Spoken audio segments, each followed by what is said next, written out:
Good day, viewers. Please sit back, relax, and enjoy the news today. Please feel free to share what you think and feel. Please don't forget to like, share, comment, and subscribe. Pursuant to notice, I now call up H.R. 2633, the U.S.-South Africa Bilateral Relations Review Act of 2025. The bill was circulated in advance, and the clerk shall designate the bill. H.R. 2633, to require a full review of the bilateral relationship between the United States and South Africa and identify South African government officials and ANC leaders eligible for the imposition of sanctions and for other purposes. Without objection, the first reading is dispensed with, and the bill is considered read and open to amendment at any point. And I now recognize myself in support of the bill. I want to voice my strong support for H.R. 2633, the U.S.-South Africa Bilateral Relations Review Act, and U.S. interests. Even more alarming has been South Africa's posture following the October 7th Hamas attacks on Israel. The ANC's refusal to acknowledge those atrocities, its direct engagement with Hamas leadership, and its politicized case against Israel at the ICJ reflects a government that has turned away from principle and from its traditional role as a bridge between the global South and democratic norms. South Africa or any nation cannot conduct themselves in such a manner and expect the same quality of relationship with the United States of America. H.R. 2633 requires the administration to provide clarity. It mandates a full, comprehensive review of bilateral relationship between our two countries. It requires the President to certify whether South Africa has engaged in activities undermining the United States, national security, or foreign policy interests, and requires a classified report identifying South African individuals eligible for sanctions based on corruption or human rights abuses. These are practical, measured steps to ensure our policy reflects our values. I urge my colleagues to support this bill, not to sever ties with South Africa, but to reset the expectations that we have. We owe it to the American people and to the South African people to take these concerns seriously, and I thank you all for hearing my remarks. Does the ranking member have any comments? Ranking member is recognized. Thank you, Mr. Chairman. South Africa acts as a leader, not only among African countries, but also on the world stage. As we have seen this year with the country's G20 presidency, we have a long history of partnership between our countries that I hope to see continue in the future, including with a successful handover as the United States assumes the G20 presidency next year. Unfortunately, this bill will not help to deepen or further that partnership. Instead, I believe it sets us down the wrong path with respect to our relationship if he chooses. He doesn't need this legislation to do it. And let's be honest, President Trump has already disproportionately targeted South Africa. He's done this by trying to embarrass President Ramaphosa in the Oval Office with faulty evidence of purported atrocities in the country, by instituting an executive order cutting all U.S. assistance to the country and putting it in a place where special refugee resettlement programs for Afrikaners. And at the same time, he's blocking the resettlement of literally all other refugees to the United States. Refugees fleeing genocide in Sudan, not allowed. Refugees fleeing Russian bombardments in Ukraine, not allowed. Refugees fleeing political persecution in Venezuela, not allowed. This is glaring hypocrisy, and I do not believe Congress should further enable or double down on President Trump's misguided approach. When we disagree with our partners, including on the continent of Africa, we should handle that responsibly by using diplomacy and presenting convincing arguments. Unfortunately, this bill fails to do that. So I strongly oppose this legislation and urge all of us to look for future opportunities to steer the United States-South Africa relations in a more productive direction. With that, I yield back the balance of my time. Is there any further discussion? Representative Jackson is recognized. Thank you, Mr. Chairman. Which Jackson, sir? Ronnie Jackson. The senior Jackson. The one I was looking. I thought I made eye contact with the one I wanted, but next time I'll make it more clear. Thank you, Mr. Chairman, and thank you for holding this important markup today and allowing us for swift consideration of my bill, the South Africa Bilateral Relations Review Act. For decades, South Africa has enjoyed a rich partnership with the United States, particularly in terms of trade, counterterrorism cooperation, and global health. Recently, however, South Africa has abandoned America and our allies and increasingly aligned itself with our adversaries like China, Russia, Iran, and Iranian military proxies like Hamas. South Africa also hosts Confucius Institutes, cooperates with PRC's Belt and Road Initiative, conducts military exercises with China and Russia, and is involved in efforts to degrade the U.S. dollar in the global monetary system. If strengthening ties with our adversaries wasn't enough, South Africa is systematically going after our partners and allies, downgrading Taiwan's presence in the country, falsely accusing the State of Israel of genocide at the illegitimate International Criminal Court, and mimicking Iran's disgusting dismissal of the atrocities committed by Hamas on October the 7th. Domestically, extreme politicians from the African National Congress, or ANC, have led efforts to target Afrikaners. These actions cannot go unanswered.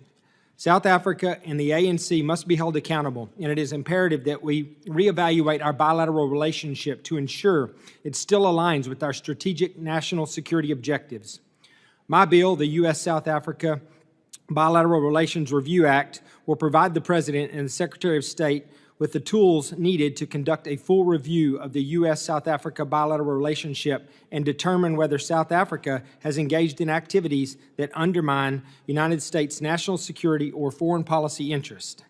In addition, my bill will give the Trump administration the authorities needed to identify and sanction corrupt officials of the ANC and continue to align with China, Iran, Russia, and have abandoned the United States in the process. President Trump has already shown tremendous leadership on this issue, eliminating aid or assistance to South Africa and working to help resettle persecuted farmers outside of South Africa. The U.S.-South Africa Bilateral Relations Review Act will expand on the President's efforts to hold bad actors accountable while promoting our national security and supporting our partners and our allies. I encourage every member of this committee to support my legislation, and with that, Mr. Chairman, I yield back. Any further discussion? Mr. Chairman. Representative Jacobs. Thank you, Mr. Chairman. While I, too, have expressed concerns with South Africa's engagement with Russia, I do not agree with this bill's approach. As the ranking member of the Subcommittee on Africa, I hear constantly from leaders in the Global South that they do not want to be forced to choose between the U.S. and Russia or the U.S. and the PRC. One incredibly successful program of the United States in South Africa is AGOA, which has created jobs and strengthened U.S. soft power in the country, which we know is critical given the economic challenges everyday South Africans face. However, this administration has completely undermined this long-standing bipartisan program's implementation through its slapping of 10% tariffs on all countries and has threatened to increase the tariffs even more. Continuing to undermine this law would be a mistake, including cutting off South Africa's eligibility. I think it's important that we do not punish everyday South Africans for actions of their government that some of us may disagree with. The certification section of this bill also duplicates an existing annual review under the AGOA Act and is unnecessary. The U.S. government already has a process to consider all of these factors and determine AGOA eligibility. I oppose this bill, and I urge my colleagues to do the same. I yield myself such time as I may consume 5 minutes. I rise in strong support of the legislation. I want to thank Dr. Jackson for this bill. I think it's long overdue. Thank you for it. I do wish to highlight one provision of the bill which identifies the Chinese Communist Party's ongoing efforts to bully Taiwan and to pressure the South African government into downgrading Taiwan's representative office and move it from Pretoria to Johannesburg. The unrelenting pressure that the CCP wages against Taiwan on multiple fronts is part of a broader strategy to wear down and conquer the frontline democratic partner of the United States. Indeed, tomorrow, on July 23rd, the Congressional Executive Commission on China, which I co-chair, will be holding a hearing entitled Stand with Taiwan, Countering the PRC's Political Warfare and Transnational Repression. The CCP's actions in South Africa is yet another front in this larger campaign against Taiwan.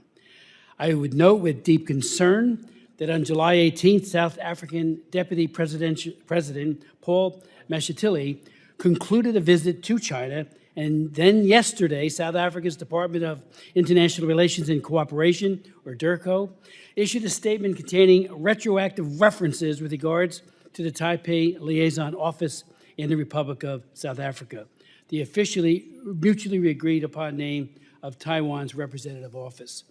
To the government of South Africa, I wish to reiterate that the United States Congress is viewing this very closely, and that any changes from what has been the status quo would be viewed very negatively. It's a core concern, U.S. concern, that democratic countries do not acquiesce and cower to the demands of the Chinese Communist Party. Let's not forget, the Chinese Communist Party is a dictatorship run by Xi Jinping, who is committing genocide as we meet in this hearing or today against the Uyghurs, the Muslim Uyghurs, and a myriad of human rights abuses are committed each and every day by that Chinese Communist Party.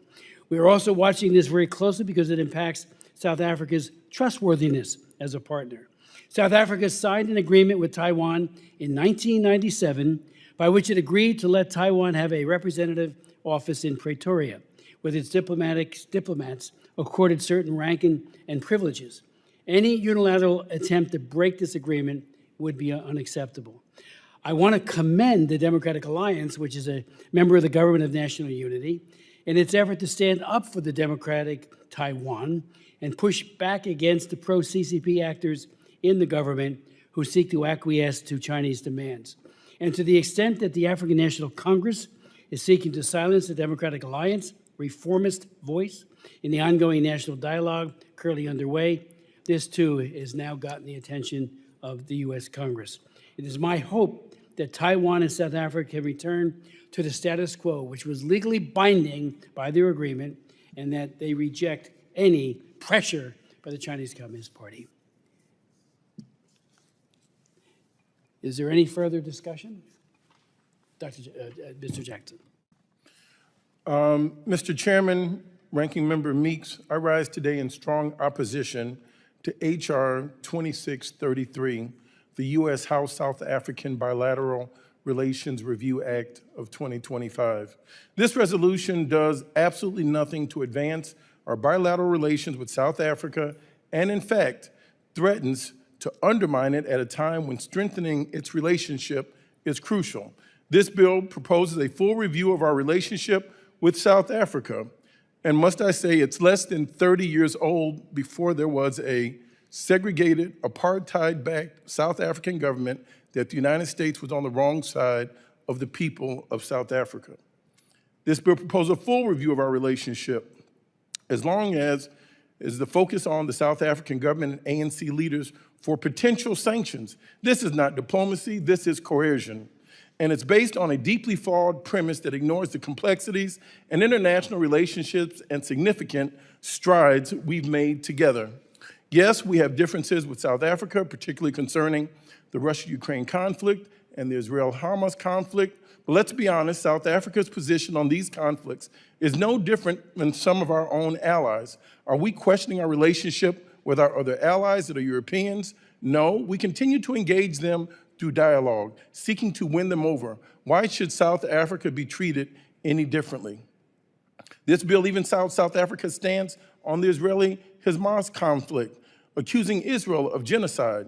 Yet, about 14 countries, including EU and NATO allies alike, like Spain, Italy, Ireland, are supporting South Africa's decision to file a suit in the International Criminal Court of Justice. Are we sanctioning Ireland, Spain, and Italy? The hypocrisy is glaring. Furthermore, let's not forget that President Trump himself went further than South Africa, falsely blaming Ukraine for starting the war and even accusing President Zelensky, calling President Zelensky a dictator without elections, according to the AP. This bill seeks to punish South Africa for positions, in some cases, that echo the sentiment even from within our own government or are shared by our closest allies. South Africa regard this bilateral relationship with the United States as founded on mutual respect and shared values for democracy and liberty. They are open and willing to deepen and expand cooperation through robust engagement. President Ramaphosa has recently dispatched cabinet members to Washington, D.C. for working visits, and meeting requests are being submitted to members of Congress from both sides of the aisle. The effort to reset strained relations are already underway. Congress must also allow diplomacy to play a central role in resolving political differences based on principles of international law, mutual respect for sovereignty. Such engagements will build upon our recent meetings with President Trump and President Ramaphosa. Consider our economic ties. South Africa is our largest U.S. trading partner in Africa, with a total of two-way trade that consumes over $20.5 billion in 2024. Over 600 U.S. American businesses are set up in South Africa and are being very prosperous. South Africa is a strategic partner, a strong democracy, a global voice committed to human rights. We collaborate on shared global policies, health, climate, trade, investment, education, and digital economy. Addressing challenges through mutual respect and respectful dialogues will yield enormous returns for Africa, where we have vital national security interests.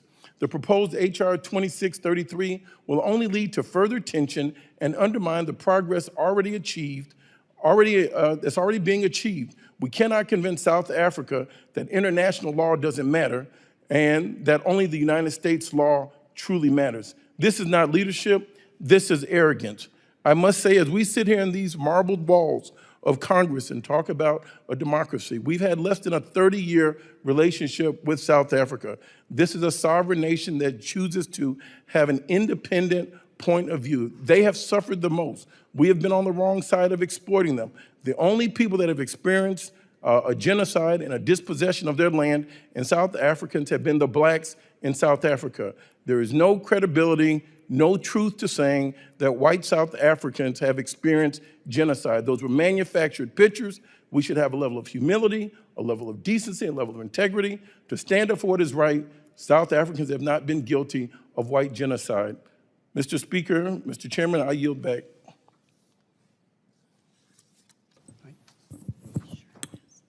Anyone else wishing to be heard? Yes, Mrs. Jayapal. Thank you, Mr. Chairman. I oppose this bill. It appears to be, in large part, an attempt to punish the South African government for its advocacy for the Palestinian people at the International Court of Justice. This is particularly offensive given that Black South Africans are intimately familiar with the oppressive structures of apartheid and land expropriation. It is outrageous and horrifying to see what is happening in Gaza and the West Bank to the Palestinian people. For over a year and a half, the government of Israel has repeatedly used weapons, including many supplied by the United States, to kill people in Gaza indiscriminately, in violation of both our U.S. laws and our international humanitarian laws.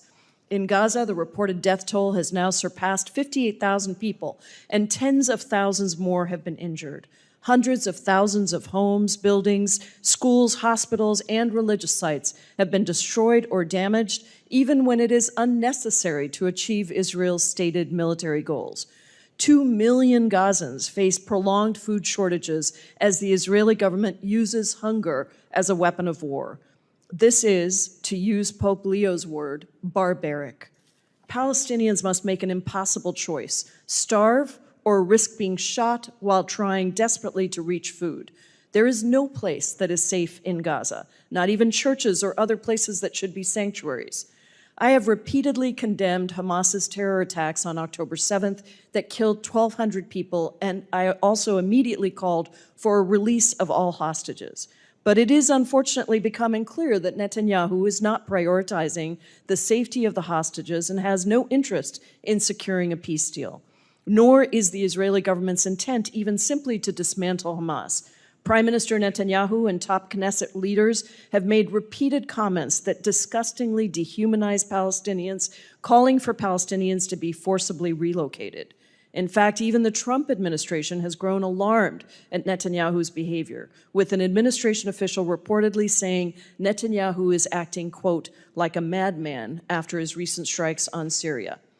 South Africa's case in front of the International Court of Justice deserves to be fairly evaluated without political pressure.